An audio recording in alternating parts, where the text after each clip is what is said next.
Hi, everybody. It is Dr. Una here. How are you guys doing? I know these are different times. Nobody started off this year thinking there was going to be a pandemic. Many of you didn't know that you'll become homeschooling parents. Many of you didn't know you would work from home. So many things have happened. And I wanted to come on and tell you what we at Ivy League Pediatrics are trying to do to make your journey through this from our side as painless as it needs to be. So I'm Dr. Una. If you've never met me before, I am the CEO of Ivy League Pediatrics, and I'm so excited that you're part of the Ivy League Pediatrics family. What we've tried to do is we've tried to provide a safe place for you to still have your kids taken care of. We definitely don't want your kids going to the emergency room or to the urgent care center for something that's not emergent, just because of their risk of exposure is higher.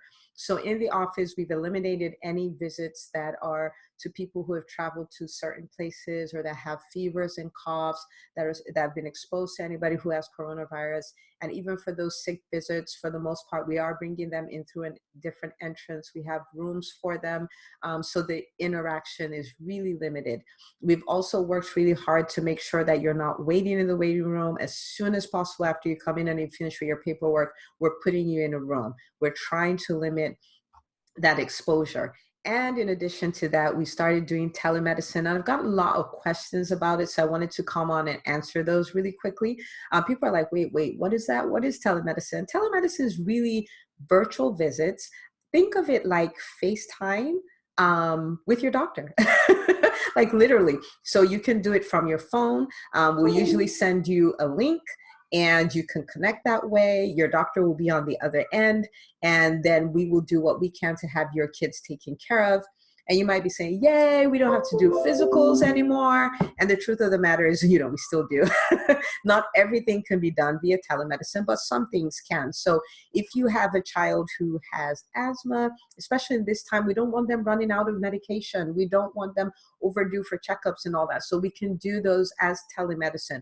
Of course, we're still going to want to bring them into the office later, so we can do their spirometry and all those other things, but we can get that taken care of. So asthma or allergies or eczema, constipation, diarrhea. If you have kids that have ADHD and they need their meds, we can take care of it that way, especially if you're homeschooling. Oh my gosh.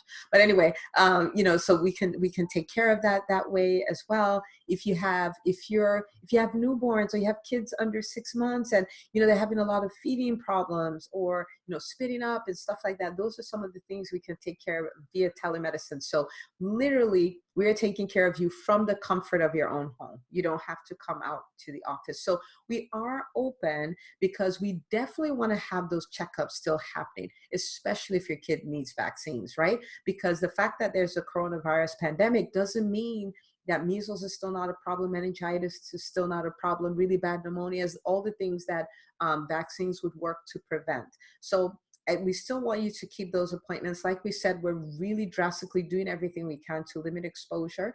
But if you call us, we will get you in, we will get you taken care of and get you out the door. But at least your kid is getting those vaccines so that they stay protected from coronavirus and the vaccine preventable diseases. So if your child is overdue for a checkup, please call the office or go to our website or send a message via the portal and get your kids in, okay? Another question that I get asked is, so does insurance cover these virtual visits, or am I having to pay out of pocket? For the most part in Georgia, if you have private insurance, most private insurances are covering telemedicine. So whatever you would need to pay would be whatever you would pay even if you're coming to the office. So if you had a copay of $20 or $40 or whatever, that's what you'll be needing to come up with. So it's same as if you were coming into the office. And then if you have Medicaid, that's being covered, since the whole pandemic started. So technically, for the most part, you won't necessarily be paying anything different than you would if you were coming into the office. So if you need to schedule, you can always go to the portal and request for an appointment. The staff are literally on standby to make all these things happen. So you can do it that way. Or if you're not signed up for the portal yet, you could call the office. We'll be happy to sign you up for the portal and get that telemedicine visit scheduled as well. For the most part, if you're calling earlier in the day, we are able to do the same day. If your kid needs to come in for a checkup and all of those stuff, or your child has some illness and needs to be seen, maybe not a febrile illness, just a cold and stuff like that, then we can bring them in same day as well. Okay. All right, so I just wanted to, stay in touch with you. I really don't want you to feel like you're unsupported or you're on your own to figure out these things. So we are committed to bringing information your way, staying engaged with you. If there's any way that we can support you that you're not noticing we're doing yet, we'll be happy to hear about it. And if it's within our bandwidth to do it, we are ready to pull it off, okay? So thank you again. I'm so honored that you chose us to be your pediatric provider. And I will see you in the next episode.